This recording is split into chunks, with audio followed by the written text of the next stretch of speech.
ये आकाशवाणी है। आज प्रस्तुत है चिरंजीत का लिखा हुआ ये नाटक खजाने का सांप।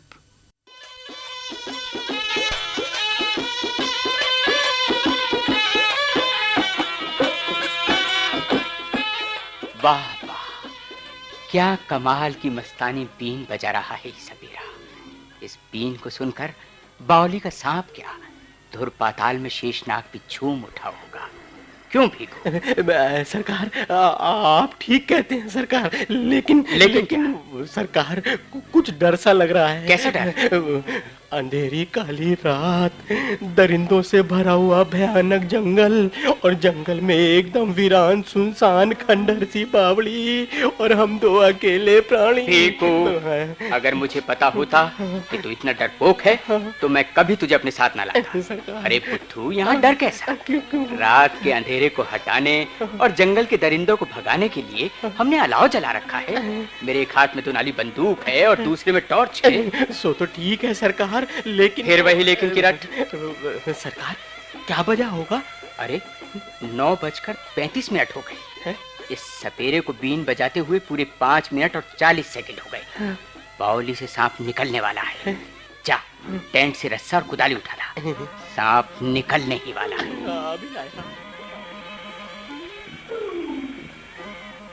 वाह, जो ही खजाने को छोड़कर सांप निकला, त्यों ही सपेरे ने उसे पकड़कर अपनी पिटारी में बंद किया।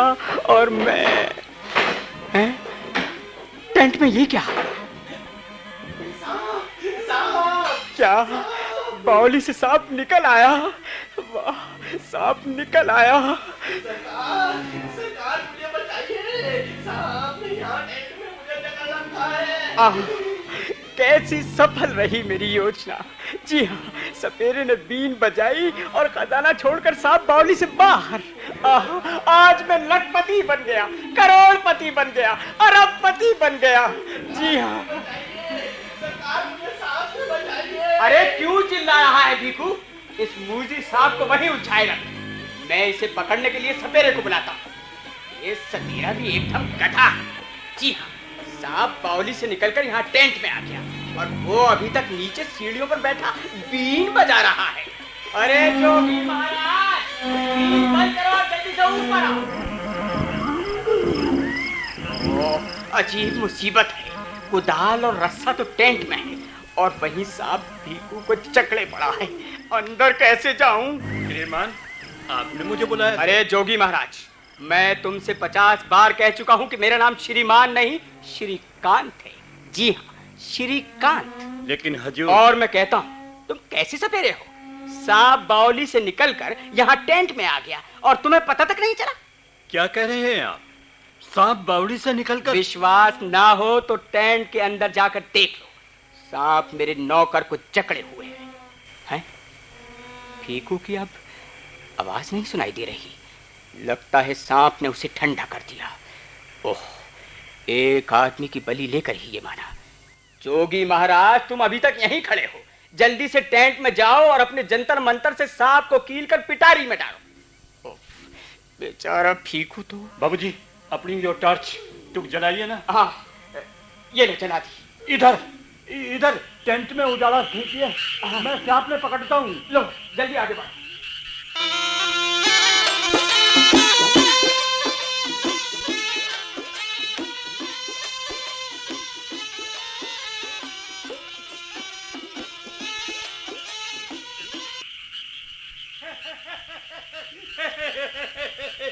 हजूर, आपके नौकर का भी जवाब ना से। क्या मतलब? कि मैं गौर से देखिए, आपके नौकर के पांव में सांप नहीं रस्सा उलझा हुआ है। क्या? जी हाँ बाबू साहब, मैं भी कहूँ, नीचे बावड़ी में गैस लैंप जल रहा है, सांप बावड़ी से निकलकर बिना मन ने दिखाई दिए ऊपर किस तरह आ गया। अरे क्या ही लगा रखी है, देखते नहीं? भीखू तो बेहोश पड़ा है। अंधेरे में यूं रस्सा इसके पांव में उलझ गया होगा। और श्रीमान, रस्से को सांप समझकर यूं डरते बेहोश हो गया होगा। थोड़ा सा पानी दीजिए, मैं इसने होश में लाता हूँ। वो सामने सुराही रखी है, लेकिन इसे होश में लाने का काम मुझ पर छोड़ो। तुम भागकर नीचे बावली में जाओ और फिर से बीन बजाना शुरू करो। मुहूर्त निकला जा रहा है। मुहूर्त? कैसा मुहूर्त? अरे भाई, सांप के बावली से निकलने का मुहूर्त। ज्योतिषी ने कहा है कि... मैं समझा। क्या समझे? इस पुरानी बावड़ी में कोई खजाना गड़ा है। अरे नहीं जोगी महाराज, आप किस वहम में पड़ गए? इस बावली में खजाना कहाँ से आएगा? जी मैं दुनिया देखे हुए हूँ, आप मुझे नहीं बना सकते। अरे इसमें बनाने की क्या बात है? सच तो ये है कि मैंने बावली समेत ये सारा जंगल ठेके पर लिया है। 1-2 दिन में यहाँ लकड़ी की कटाई का काम शुरू हो जाएगा। ये जानकर कि इस बावली में एक भयंकर नाग रहता है, मैंने सोचा कि उसे निकलवा दिया जाए ताकि यहाँ काम करने वाले मजदूरों को कोई हानि ना पहुंचे। जी आप मुझे उड़ाइए नहीं, इसमें खजाना से। बाबू साहब, मैं साफ साफ कहता हूँ, मेरी बीन के जादू से सांप खजाना छोड़कर चला गया तो 1/4 खजाना मेरा। 1/4 क्यों, सारा ही ले जाना। नहीं हजूर, मैं तो कायदे की बात करूँ।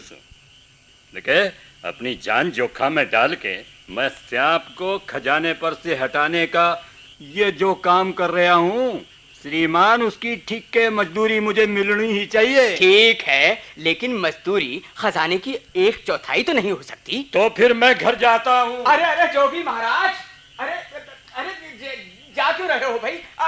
जरा सुनो तो। कहो जी। देखो, मेरे साथ मेरे ससुर के घर से 2 नौकर भीकू और सरजू आए हैं। उनसे मैंने वायदा कर रखा है कि अगर खजाना मिल गया तो दोनों को मैं 2-2 हजार रुपए दूंगा। बस यही नाम तुम्हारा भी तय हुआ। जी हाँ श्रीमान जी, 2000 तो किमें बहुत थोड़े हैं। थोड़े हैं? खैर, आप भले मानस जान पड़ते हैं, मैं इतना ही माने लेता हूँ। लेकिन एक शर्त है। वाकई? देखो, खजाने वाली बात किसी को कानो कान मालूम ना हो। इस बारे में आप बेफिक्र रहिए। बस, तो अब तुम जल्दी से नीचे बावली में जाकर बीन बजाना शुरू कर दो। हाँ, ऐसी बीन बजाना। जी बाबू साहब, आप मेरी करामात देखिए तो।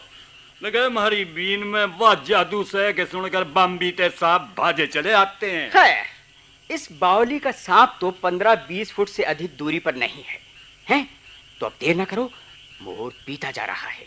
आप घबराइए नहीं श्रीमान। श्रीमान नहीं, श्रीकांत कहो। जी हाँ।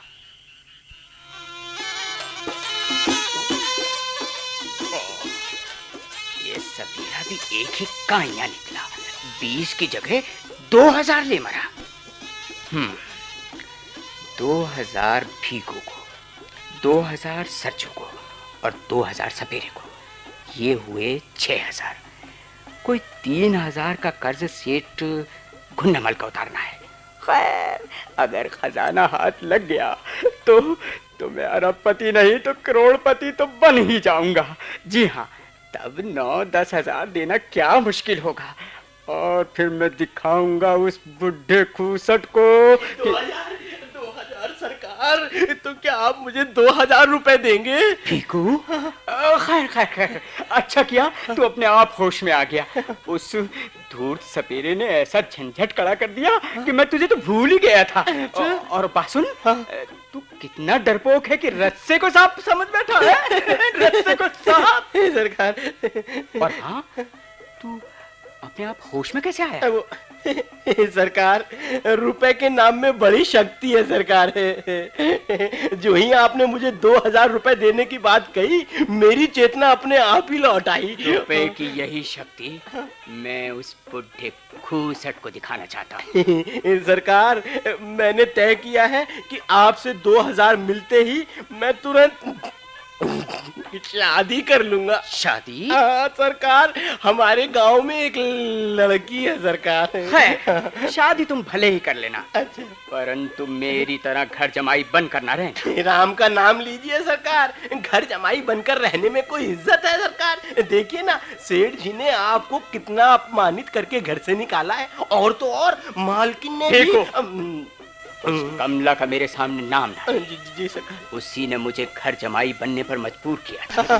लेकिन वो बूढ़ा इतना कंजूस होगा कि जेब खर्च देना भी बंद कर देगा, इसकी मैंने कल्पना भी नहीं की थी। खैर सरकार, वो तो इस भरोसे पर कि 6-7 महीने में बूढ़े सेठ जी परलोक सिधार जाएंगे। आपको सेठ घुन्नामल से मजे से कर्ज मिल रहा था जेब खर्च के लिए, और आज भी आप इसी गारंटी पर सेठ घुन्नामल से और भी कर्ज ले सकते हैं। तू गधा है जी। अरे बचिया के ताऊ जी। अब ये श्रीकांत कर्ज लेगा नहीं, दुनिया भर को कर्ज देगा। जी हाँ, जी हाँ। अगर ये बावली वाला खजाना हाथ लग गया तो बस सूरज की पहली किरण श्रीकांत को इस प्रदेश के सबसे बड़े धनपति के रूप में पाएगी। सच सच सरकार? क्यों नहीं, ज्योतिषी के बताए हुए मुहूर्त के अनुसार। सरकार, तो क्या वो शुभ मुहूर्त शुरू हो चुका है? हाँ, जरा ये टॉर्च दे। लीजिए सरकार। मुहूर्त शुरू होना था 9:29 और 20 सेकंड पर, और अब 9:44 हो गए। फिर तो सरकार, सपेरा किसी समय भी सांप के निकलने की खुशखबरी लेकर आ सकता है। देख, तू भाग कर टेंट से रस्सा और कुदाल ले। मैं अभी लाया सरकार। और सुन जी। वो सरजू अभी तक शहर से क्यों नहीं लौटा? अब वो अब तक तो उसे लौट आना चाहिए था सरकार। 3 बजे यहाँ से गया था। अब 3-4 पौने 7 घंटे हो गए सरकार। अरे ये तो मुझे भी मालूम है। मैं पूछता हूँ वो अभी तक लौटा क्यों नहीं? कोई इतना बड़ा काम तो था नहीं। ये सोचकर कि बावली के तले से खजाने के लोहे के संदूक को निकालने के लिए शायद एक कुदाल और रस्सा काफी ना हो, मैंने उसे एक और कुदाल और रस्सा खरीद लाने के लिए शहर भेजा था। अरे 2 चीजों को खरीदने में उसे इतना समय कैसे लग गया, समझ में नहीं आता। वो सरकार, वो कुंवर साहब की बिकाऊ कोठी के बारे में उनके कारिंदे से बात भी तो करनी थी। तो बात करने में पौने 7 घंटे लग गए। साइकिल पर यहाँ से शहर का रास्ता घंटे सवा घंटे का है। ठीक हो जी। मुझे तो भय है कि कहीं उसकी नीयत तो खराब नहीं हो। वो किसकी नीयत सरकार? अरे उस सरजू की। की। वो बड़ा इनाम पाने की लालच से बावली के गुप्त खजाने की सूचना पुलिस को दे सकता है। नहीं सरकार, नहीं। सरजू इस तरह विश्वासघात नहीं कर सकता सरकार। मैं उसे बचपन से जानता हूँ सरकार। हम दोनों 8-10 साल के थे जब बड़े सेठ जी के यहाँ आकर नौकर हुए थे। 30 वर्ष की नौकरी में मजाल है उसने या मैंने कोई बेईमानी की हो सरकार? तुम लोगों ने बेईमानी ना की हो, लेकिन वो बुड्ढा खूसट तो तुम दोनों को बेईमान ही समझता रहा। सरकार, सेठ जी तो सभी की ईमानदारी पर संदेह करते थे। वो समझते थे कि हर कोई उनकी तिजोरी उड़ाने की फिराक में है। और तो और सरकार, वो आप पर भी शक करते थे। इसीलिए तो उन्होंने आपको कभी तिजोरी वाले कमरे में नहीं आने दिया। अरे मुझे क्या पड़ी थी उस कमरे में जाने की। आज मुगल काल के सेठ कुबेर चंद का ये खजाना हाथ लग जाए, फिर बताऊंगा उस बुढ़े खूसट को कि दुनिया में वही अकेला धनवान नहीं है। जी हाँ, उसके सामने कोठी लेकर ठाठ से रहूंगा और उसकी छाती पर मूंग डालूंगा। लेकिन फीकू, वो सरजू अभी तक क्यों नहीं आया? सरकार चिंता ना कीजिए, बस आता ही होगा। खैर, अगर इस सरजू ने मुझे धोखा दिया तो मैं उसे गोली से उड़ा दूंगा। लेकिन सरकार, इस बंदूक का लाइसेंस तो आपके नाम है ही नहीं, बड़े सेठ जी के नाम है। जी, लगता है तेरी नीयत भी खराब हो रही है। सरकार, आप ये क्या कह रहे हैं? आपकी खातिर हमने। ठीक हो, देखना उस सामने जंगल के रास्ते में रोशनी कैसी? रोशनी? सरकार, ये तो किसी कार की रोशनी मालूम पड़ रही है। कार की रोशनी? हाँ। कार इधर क्या करने आ रही है? मैंने तो सुना है कि आसपास के लोग इस बावली में भूतों का वास मानते हैं, इसलिए रात के समय कोई भी इधर आने का साहस नहीं करता। लेकिन सरकार, पुलिस तो कर सकती है। लेकिन सरकार, वो जो आप सरजू की नीयत बदलने की बात कह रहे थे ना, वो अब समझा। सरजू ने मेरे साथ विश्वासघात किया है। उस पर भरोसा करके मैंने बहुत बड़ी भूल की है। कोई बात नहीं, बाद में उसे सुलट लूंगा। देख, वो कार इधर ही आ रही है। तू भाग कर नीचे बावली में जाकर सपेरे की पीन बंद करा दे और गैस लैंप बुझा दे। बावली में कोई आवाज ना हो। मैं उधर टेंट के पीछे छिप जाता हूँ।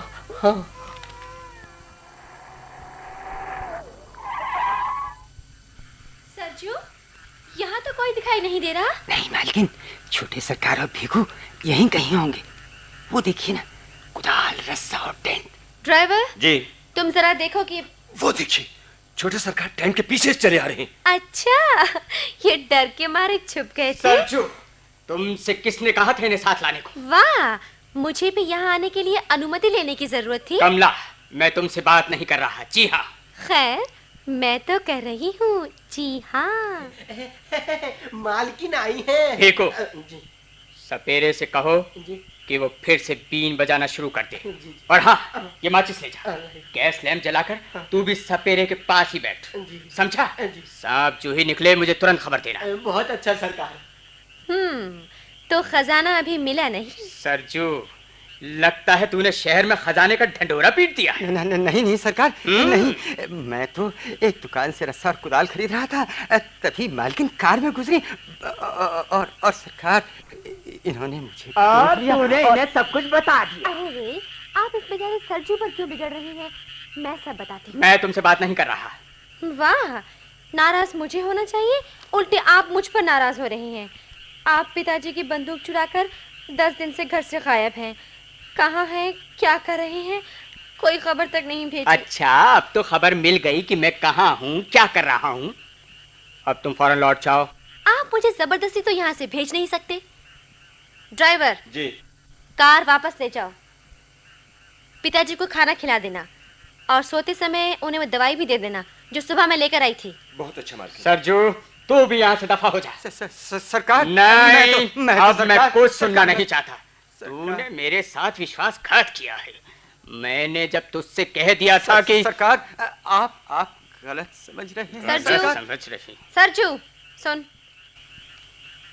मालकिन, तू जा पिताजी के पास। अगर खजाना मिल गया तो वायदे के अनुसार तुझे 2000 रुपए मिल जाएंगे। बहुत अच्छा मालकिन। ड्राइवर जी। सरजू को भी अपने साथ ले जाओ। तुम दोनों पिताजी का ख्याल रखना। बहुत अच्छा मालकिन।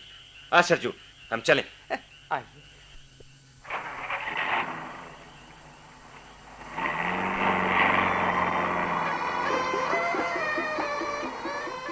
कमला, तुम गई नहीं? कह दिया ना, मैं आपके पास यहीं रहूंगी। सरजू से मुझे सब कुछ मालूम हो गया है। क्या मालूम हो गया है? यही कि कैसे आपको कबाड़ी की दुकान से एक पुरानी पुस्तक मिली, कैसे उस पुस्तक से आपको इस खजाने का हाल और बावली का नक्शा मिला। अच्छा। और कैसे आपने जंगल में भटक कर इसका पता लगाया। और बावली के खजाने की कहानी इस प्रकार है। बादशाह के नाराज हो जाने पर सेठ कुबेर चंद अपना सारा धन एक लोहे के संदूक में डालकर शहर से भागा। बादशाह के सिपाहियों ने उसका पीछा किया। कुबेर चंद ने सोने चांदी और हीरे जवाहरात से भरा हुआ संदूक इसी बावली में फेंक दिया, है ना? और फिर बादशाह के सिपाहियों के हाथों सेठ कुबेर चंद जब मरे तो नाग बनकर इस बावली में अपने खजाने की रक्षा करने लगे। उसी तरह जैसे तुम्हारे कंजूस पिताजी आज अपनी तिजोरी की रक्षा कर रहे हैं। जी हाँ, तुम्हारे पिता का बस चले तो वो मरते समय भी अपनी तिजोरी को छाती पर रखकर ले जाएं। आप तो बेकार ही पिताजी को कोस रहे हैं। वाह, कोसू क्यों नहीं? इतना धन जोड़ रखा है, उसे न खुद भोगते हैं न किसी और को भोगने देते हैं। क्या मुझे भूखों मारने और अपमानित करने के लिए ही घर जमाई बनाया था? मैं यदि चाहता तो। चाहने ना चाहने की बात छोड़िए, मैं उनकी इकलौती लड़की हूँ। माताजी का देहांत हो चुका था, उन्हें सहारे की जरूरत थी, तो उन्होंने आपको घर में रख लिया। और देखिए ना, आपका भी तो कोई सगा संबंधी नहीं। अरे तुम्हारे पिता ने तो जानबूझकर मुजन्नात को अपना दामाद बनाया था ताकि विवाह में दहेज न देना पड़े और घर के लिए एक मुफ्त का मुंशी मिल जाए। जी हाँ, और जब मैंने अपने कर्ज चुकाने के लिए रुपए मांगे तो कान पकड़कर घर से बाहर निकाल दिया। ये आप क्या कह रहे हैं? पिताजी ने कब आपको घर से निकाला? तो क्या मुझे कुत्ते ने काटा था कि मैं बावलों की तरह दर दर की खाक छानता फिरा? ओह, जब मुझे वो घटना याद आती है तो क्या कहा? कर्ज चुकाने के लिए रुपए चाहिए? जी हाँ, 3000 रुपए। क्या कहा? 3000 रुपए? कर्ज चुकाने के लिए 3000 रुपए? अरे कमला, ओ कमला। जी पिताजी। कमला, सुना तुमने? जी। तुम्हारे निकट्टू पतिदेव ने बाहर से हजारों रुपए कर्ज ले रखे हैं। काम का न काज का, दुश्मन अनाज का। पिताजी, आप जरा शांति से इनकी बात तो सुनिए। क्या कह रही है? मैं शांति से इसकी बात सुनूं? अरे इसके रहते मुझे शांति कैसे नसीब हो सकती है? हाँ, मैं कहता हूँ अगर इसे खुद कमा कर खाना पड़े तो आटे दाल का भाव मालूम हो जाए। क्या? हाँ, नहीं तो नाम है श्रीकांत अर्थात लक्ष्मीपति, और कौड़ी कमाने की योग्यता नहीं। हाँ, बड़ा घमंड है आपको अपनी कमाई का। नहीं क्यों? अपनी सूदखोरी और चोर बाजारी से कमाई हुई दौलत का। क्या कहा? ठीक है, अब मैं आपको लक्ष्मीपति बनकर ही दिखाऊंगा। वाह जी, जिस दिन आपने मुझसे शादी की थी लक्ष्मीपति तो आप उसी दिन बन गए थे। कमला, कमला का अर्थ लक्ष्मी है ना? कमला, बात हंसी में न उड़ाओ। मैं समझता हूँ कि तुमसे शादी करके मैंने जीवन की सबसे बड़ी भूल की। हाँ, क्या कहा? तुमने बड़ी भूल की? अरे भूल तो हमने की जो तुम जैसे भुक्कड़ निखट्टू को दामाद बनाया। ओह, हद हो गई जलालत की।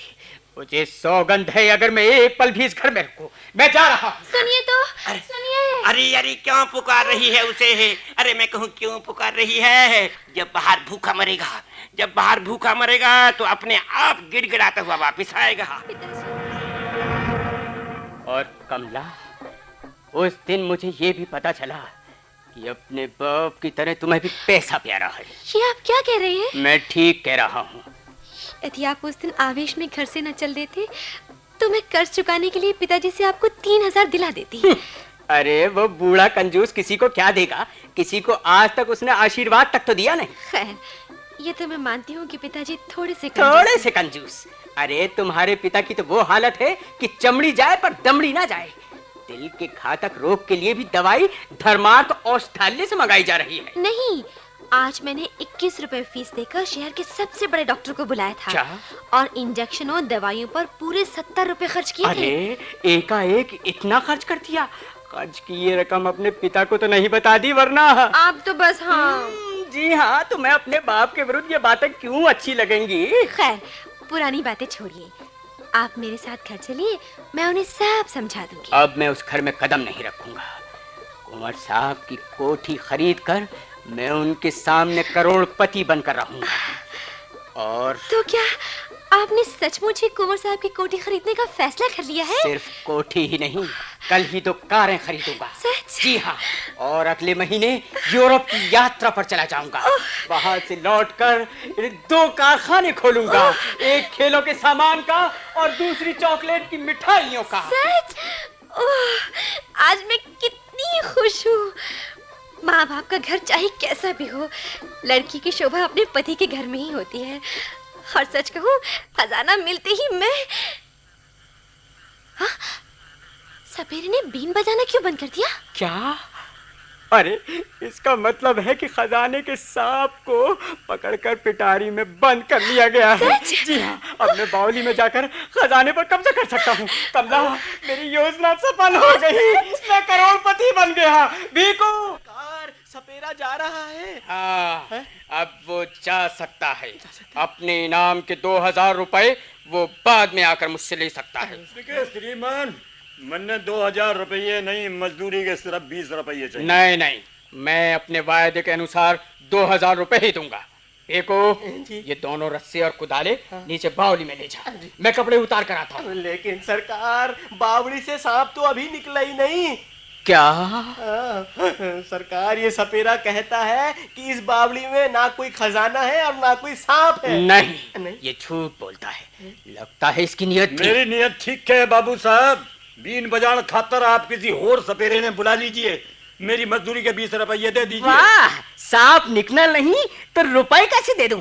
देखो जी बीबी जी, बावड़ी में सांप होता तो अब तक मेरी बीन के जादू ते कद का बाहर निकल आया होता। और इस बीच भिक्खू से मुझे खजाने का इतिहास मालूम हो गया है। मैं इसी इलाके का रहने वाला हूँ। मैं जानता हूँ बीबी जी, अब पिछले 150 वर्षा में बावड़ी का पानी कई बार सूख्या से। तो आप ही सोचिए कि वह खजाने वाला संदूक लोगों की आंखों ते अब तक बचा रहा होगा। हाँ जोगी महाराज, संदेह तो मेरे भी मन में है, परंतु जब इन्होंने विश्वास पूर्वक कमला, कि... तुम भी सपेरे की हाँ में हाँ मिलाने लगी। मैं कोई इतना बुद्धू नहीं कि... अरे भीखू, तू क्यों रो रहा है? मालकिन मैं तबाह हो गया, बर्बाद हो गया। अरे बचिया के ताऊ, इस सपेरे के गोलमाल से तबाह तो मैं हो गया। तेरा क्या गया? सरकार, खजाना नहीं मिला तो आपसे मुझे 2000 नहीं मिलेंगे। कैसे मिल सकते? और बिना 2000 के मेरा ब्याह नहीं हो सकता सरकार। हाय, मैंने तो ब्याह के लिए अपने घर वालों को चिट्ठी भी लिख दी थी और उन्होंने लड़की वालों से बात भी पक्की कर ली होगी। और तूने तो शेख चिल्ली को भी मात कर दिया। मालकिन, मैंने तो छोटे सरकार की बातों पर भरोसा करके ही चिट्ठी लिखी थी। मुझे तो अब भी विश्वास है इस बावली में खजाना है और मैं निकाल कर दिखाऊंगा। जी हाँ। पर इस विश्वास का कोई ठोस आधार भी तो होना ही चाहिए। आधार है वो पुस्तक जो... क्या मैं वो पुस्तक देख सकती हूँ? क्यों नहीं, ये रही वो पुस्तक। अरे, ये फटी पुरानी पुस्तक? जी हाँ, इसके पृष्ठ 322 पर। जरा ठहरिए, मैं जरा इसे पढ़कर। श्रीमान जी, मन ने क्यों कर रोक रखा है? मेरी मजदूरी का रुपया दीजिए, मैं जाऊं। अरे, मजदूरी तुम्हें तभी मिलेगी जब बावली से सांप निकाल कर दिखाओगे। जी हाँ, इस तरह एक कौड़ी नहीं दूंगा। देखा, मैं तो पूरे 20 रुपये लेके ही जाऊंगा। हैं? कमला, हंस क्यों रही हो? मैं हंस रही हूँ आपकी बुद्धि पर। क्या मतलब? मतलब ये कि जिस पुस्तक को आप प्रामाणिक इतिहास ग्रंथ समझकर खजाने की खोज कर रहे थे, वो तो वास्तव में क्या? पुराने ढंग का एक उपन्यास है। उपन्यास? यानी कि नॉवल? जी हाँ, जरा ध्यान से इस अध्याय पर नजर डालिए तो। देखो तो। पिताजी आपके बारे में ठीक ही कहते हैं कि आप... क्या? मैंने भी ठीक ही कहा था। बीबी जी, मेरी मजदूरी के 20 रुपये तो दिला दीजिए। अरे, तुम्हें 20 रुपए की पड़ी है, मेरा यहाँ लाखों का नुकसान हो गया। हाय, मेरा ब्याह। इस रोने पछताने से कुछ नहीं होगा। दोनों उठो और घर चलो। नहीं कमला, इस हार के बाद मेरे लिए यही उचित है कि मैं इसी समय इस बावली में डूब मरूं। नहीं, क्या आप मेरे जीता जी आत्महत्या करेंगे? छोड़ो मेरा हाथ। नहीं, मैं जिंदा नहीं रह सकता। अब जिंदा नहीं। अरे बाबू साहब, देखिए, मरते पहलम मेरे 20 रुपये तो देते जाइए। नहीं दूंगा, छोड़ दो मेरा हाथ। बाबू साहब, इधर कोई कार चली आ रही है। कार? यहाँ ये कार किसकी हो सकती है? अरे, ये तो हमारी ही कार है। हमारी कार? ड्राइवर, लौट क्यों आए? मालकिन, क्या बताऊं? अभी हमने जाकर बड़े सेठ जी को जब ये बताया कि आप घर नहीं लौट रही हैं, तो उन्हें दिल का दौरा पड़ा और उनका देहांत हो गया। देहांत हो गया? पिताजी, मेरे वियोग में ही पिताजी ने प्राण त्याग दिए। ड्राइवर, मुझे जल्दी घर ले चलो। ड्राइवर, व्यक्ति अपने को दोषी न ठहराओ। उनका देहांत तुम्हारे वियोग के कारण नहीं, आज इलाज पर हुए खर्च के कारण हुआ होगा। कमला, रोने से क्या होगा? आई को कौन टाल सकता है? बूढ़े थे, बीमार थे, फिर एक न एक दिन तो उन्हें मरना ही था। धीरे से काम लो, मैं भी तुम्हारे साथ चलता हूँ। आओ। जोगी महाराज। हम बाबू साहब। ये लो अपनी मजदूरी के 20 रुपए और ये लो 10 रुपए बख्शीश के रूप में। जी हाँ, तुम्हारी मेहनत बेकार नहीं गई। के मतलब हुजूर? सांप खजाने को छोड़कर चला गया। सांप खजाने को छोड़कर चला गया? जी हाँ।